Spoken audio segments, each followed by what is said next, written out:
एक शरारती गिलहरी ने पक्षी के घोंसले में रखे 2 अंडों को लात मारकर नीचे गिरा दिया। तभी उनमें से एक अंडा अचानक फूट गया। उसके अंदर से एक नन्हा उल्लू पहली बार इस दुनिया को उत्सुकता से देखने लगा। जैसे ही उसने अपनी आंखें खोली, सबसे पहले गिलहरी को देखा, इसलिए उसने उसे ही अपनी माँ समझ लिया। अंडे से बाहर निकलते ही वह रेंगता हुआ गिलहरी की ओर बढ़ा और बार बार माँ माँ पुकारने लगा। ये देखकर गिलहरी घबरा गई। वह सिर हिलाकर समझाने लगी कि उसने गलत जानवर को अपनी माँ समझ लिया है, लेकिन छोटा उल्लू उसकी बात कहाँ समझने वाला था। वह लगातार उसके पीछे पीछे आता रहा। आखिरकार बेबस होकर गिलहरी वहां से भाग गई। खुद को अकेला समझकर नन्हा उल्लू उदास हो गया। तभी पास पड़े दूसरे अंडे से आवाज आई। उसे पता चला कि उसका एक छोटा भाई भी है। यह जानकर उसके चेहरे पर फिर मुस्कान लौट आई। उसी समय तेज तूफान से टूटा हुआ एक विशाल फेरिस व्हील पेड़ से टकरा गया, जिससे पेड़ 2 हिस्सों में टूट गया और दोनों भाई नीचे गिर पड़े। नन्हा उल्लू हर नई चीज को बड़ी उत्सुकता से देखता था। वह आगे आगे दौड़ता और उसका भाई अंडे के अंदर लुढ़कता हुआ उसके पीछे पीछे चलता। इस तरह दोनों अपनी माँ की तलाश में निकल पड़े। रास्ते में जब भी वे किसी जानवर को उसके बच्चों के साथ देखते, छोटा उल्लू खुशी खुशी उसकी ओर दौड़ पड़ता, लेकिन सभी जानवर उससे डरकर दूर भाग जाते। कुछ देर बाद उसने देखा कि जंगली सुअर के बच्चे खाना खा रहे हैं। वह बड़ी मुश्किल से उनके बीच घुस गया। अचानक आए इस मेहमान को देखकर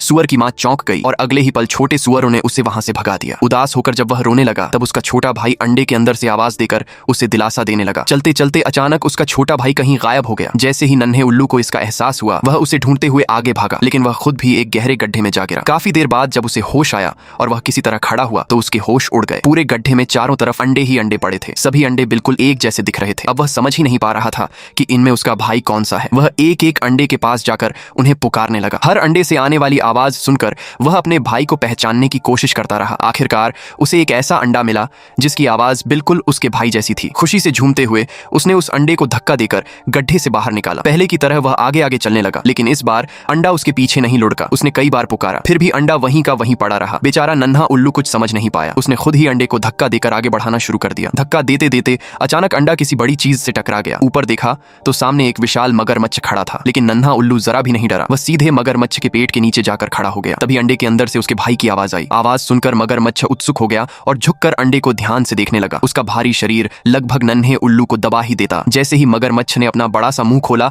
नन्हा उल्लू बिजली की तरह दौड़ा, अंडा उसके मुंह से छीन लिया और भाग निकला। मगरमच्छ भी उनके पीछे पूरी ताकत से दौड़ा, लेकिन रास्ते में उसका मुंह पेड़ की जड़ों में फंस गया और उसे पीछा छोड़ना पड़ा। आगे बढ़ते बढ़ते दोनों पानी के किनारे पहुंच गए। नन्हा उल्लू तैरना नहीं जानता था, लेकिन उसका भाई अभी भी अंडे के अंदर था और अंडा पानी पर तैर सकता था। उल्लू ने अंडे को पकड़ लिया और उसी के सहारे तैरते हुए आगे बढ़ने लगा। कुछ दूर उसे एक विशाल दरियाई घोड़ा हिप्पोपोटेमस पानी में आराम करता दिखाई दिया। बड़ी मेहनत से उसने अंडे को उसकी पीठ पर चढ़ा दिया। लाइक एंड सब्सक्राइब करो, पार्ट 2 मिल जाएगा।